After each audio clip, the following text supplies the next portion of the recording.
nama saya Tala Takum, NPM 17082010028. Saya mendapatkan soal UTS integrasi untuk NPM genap.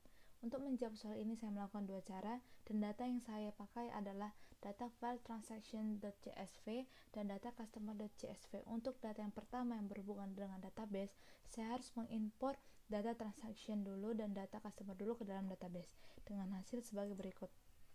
Tabel 1 menunjukkan data customer dan tabel 3 menunjukkan data transaksi. Untuk melakukan cara yang pertama, saya harus mengambil nilai dari database tersebut. Step tabel input saya gunakan untuk mengambil nilai dari database. Di sini kita harus mengkoneksikan ke database.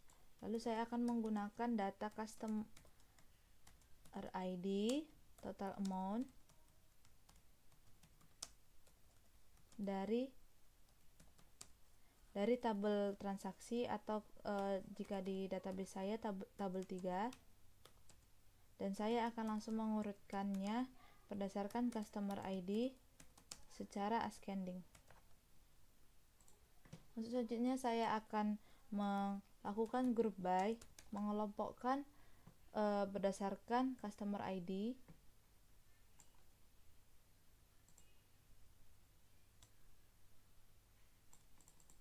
Jadi yang saya lakukan di sini adalah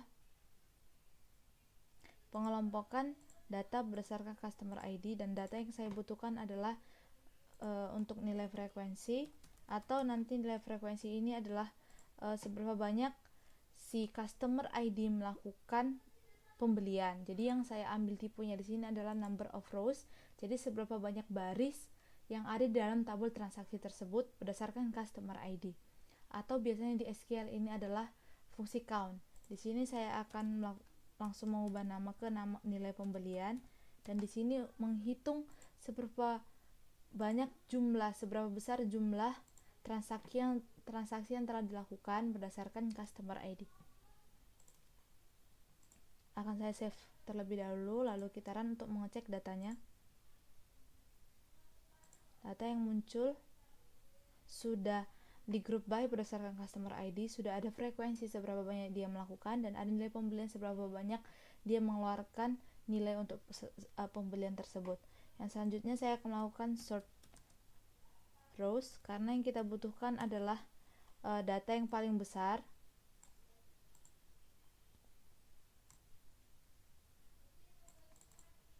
Jadi di sini saya akan mengurutkan berdasarkan frekuensi seberapa banyak, karena yang diminta adalah seberapa nama customer yang melakukan transaksi yang paling banyak. Jadi saya akan menggunakan no di sini sebagai descending, dan saya juga akan melakukan nilai pembelian terbanyak di sini no juga. Jadi nanti hasilnya di data yang paling atas itu adalah customer ID yang melakukan pembelian yang paling banyak dan nilai pembelian yang paling tinggi. Lalu yang saya ambil selanjutnya adalah sample rows. Yang fungsi sample rows ini adalah mengambil nilai yang kita butuhkan, seberapa banyak baris yang mau kita jadikan sampel, seberapa banyak baris yang mau kita jadikan. Di sini teknis penulisannya adalah 1.5. Ini berarti ada 5 baris data yang mau kita ambilkan. 5 baris data yang mau kita ambil. Jika kita run,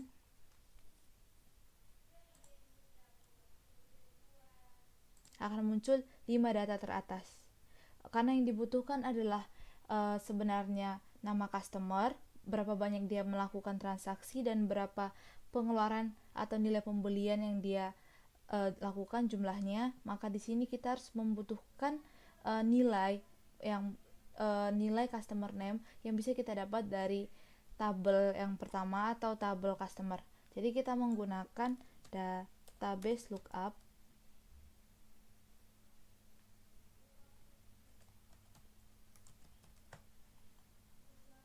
Jadi kita menggunakan database lookup.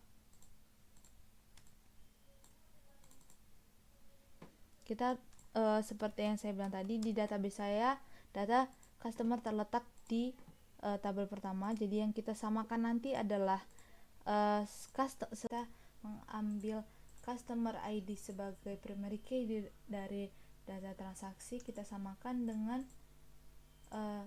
customer ID yang ada di data transaksi, dan nilai yang kita ambil adalah customer name. Nanti customer name-nya akan dikeluarkan dalam stream yang baru. Jangan lupa kita harus koneksikan ke tabel lookup tabel 1, lalu kita oke. Di awal langsung kita taruh saja nanti dia sebagai nama pelanggan, lalu kita run.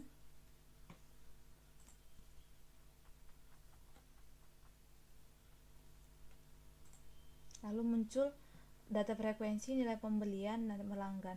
Sudah memenuhi soal yang akan kita butuhkan, dan akan selanjutnya kita keluarkan dalam bentuk file JSON. Jadi yang kita butuhkan sini adalah JSON output. Sebenarnya kita bisa melakukan select value dulu untuk hanya mengambil 3 nilai kolom ini, tapi untuk mempersingkat step kita bisa langsung gunakan JSON output saja. Di sini akan ada n rows in a block 1. Jadi kita gunakan 0 biar dalam satu file itu semua data kita terangkum. Kita akan menggunakan browse data. Langsung saya simpan saja di dalam file yang nantinya nama JSON filenya adalah hasil data. Jangan lupa untuk mengubahnya menjadi JSON, dan filesnya kita akan membutuhkan get files. Kita tidak memerlukan customer ID lagi, jadi kita urutkan bersama nama pelanggan, selanjutnya frekuensi, dan yang ketiga kita membutuhkan nilai pembelian. Oke, kita save lalu kita coba run.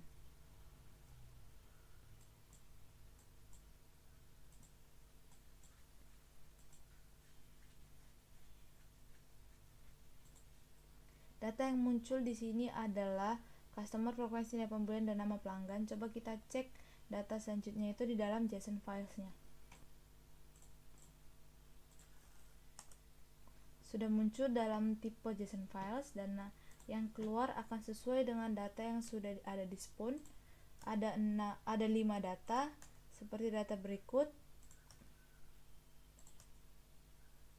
dan sudah diurutkan berdasarkan frekuensi tertinggi dia melakukan pembelian dan berapa banyak total yang dia keluarkan untuk melakukan pembelian. Ada 5 data.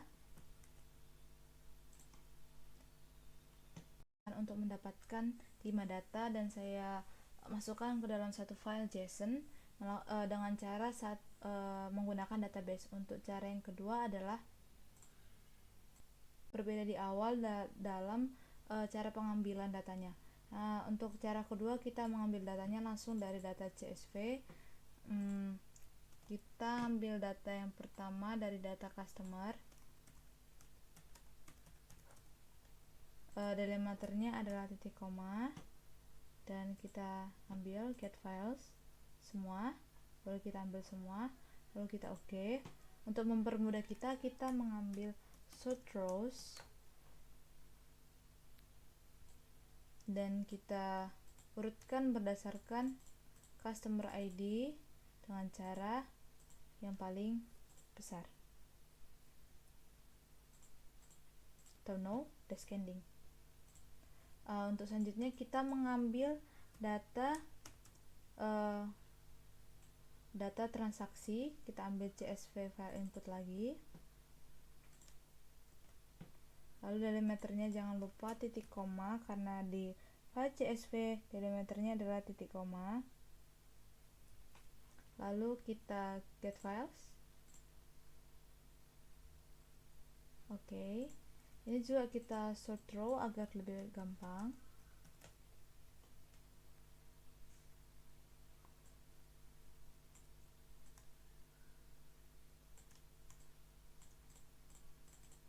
Kita sort rows juga dia berdasarkan customer ID dan dari descending.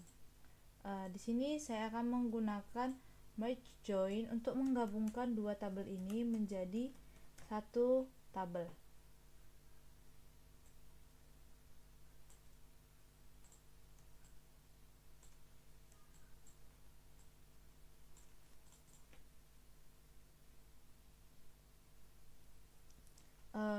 First stepnya kita menggunakan sort rows yang pertama, dan second stepnya kita menggunakan sort rows. Jangan lupa ini untuk first step yang pertama, jadi kita menggunakan customer ID.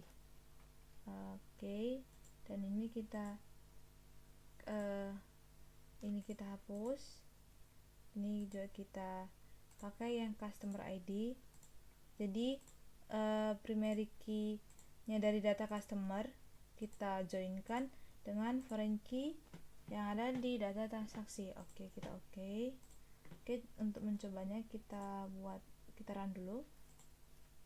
Itu kita akan selanjutnya menggunakan step select value, karena kita ambil nanti adalah seperti di yang cara yang pertama, adalah customer ID, customer name, dan total amount. Maka yang select value yang akan kita gunakan adalah bisa langsung kita ubah saja ke customer ID, akan kita gunakan untuk menghitung frekuensi. Customer name akan kita jadikan sebagai nama pelanggan, dan total amount akan kita buat menjadi nilai pembelian. Kita kan. Coba kita run lagi.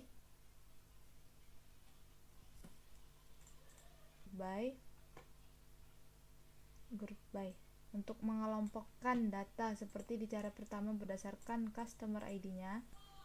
Jadi kita sekarang mengelompokkannya berdasarkan nama pelanggan, dan di sini kita ambil semua nilainya nanti. Tapi kita hapus nama pelanggan, kita nggak pakai nama pelanggan. Di sini seperti cara yang pertama, kita menggunakan number of rows untuk menghitung count. Di sini sum untuk menghitung total pembeliannya. Yang digrupkan berdasarkan nama pelanggan. Berbeda dengan yang pertama, kalau yang pertama kita akan menggunakan database lookup. Di sini kita sudah langsung mendefinisikannya langsung ke nama pelanggan. Akan muncul seperti ini. Datanya sudah di grup by kan, tapi belum urut dari yang paling besar. Jadi kita data dari yang paling besar ke yang paling kecil.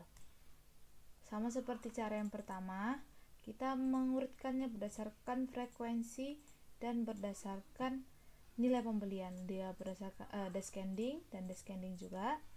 Kita save, kita run. Maka preview datanya akan seperti ini. Selanjutnya kita akan ambil sampel rows untuk mengambil 5 data yang kita inginkan.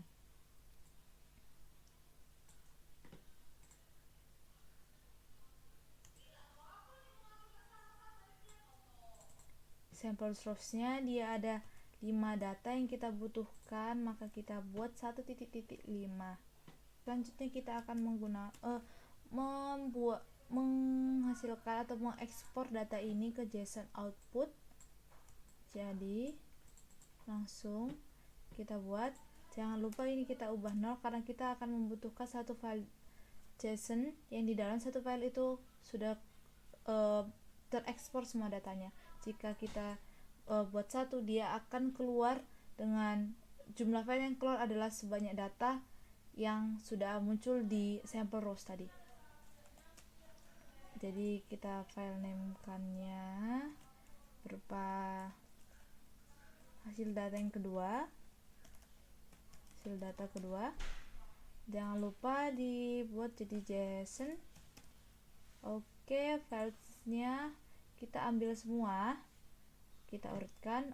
Sudah, kita save, lalu kita run. Ini sudah muncul preview data yang kita inginkan. Jadi kita tinggal mengecek hasil data yang kedua.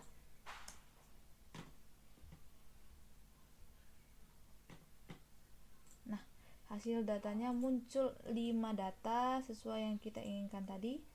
Jadi cara yang pertama sama cara yang kedua sebenarnya akan menghasilkan nilai yang sama, cuma berbeda di cara penggunaan pertama. Jadi dua cara ini bisa kita gunakan, cara yang pertama dan cara yang kedua. Sekian jawaban dari saya, Talitakum NPM 28. Terima kasih, selamat siang.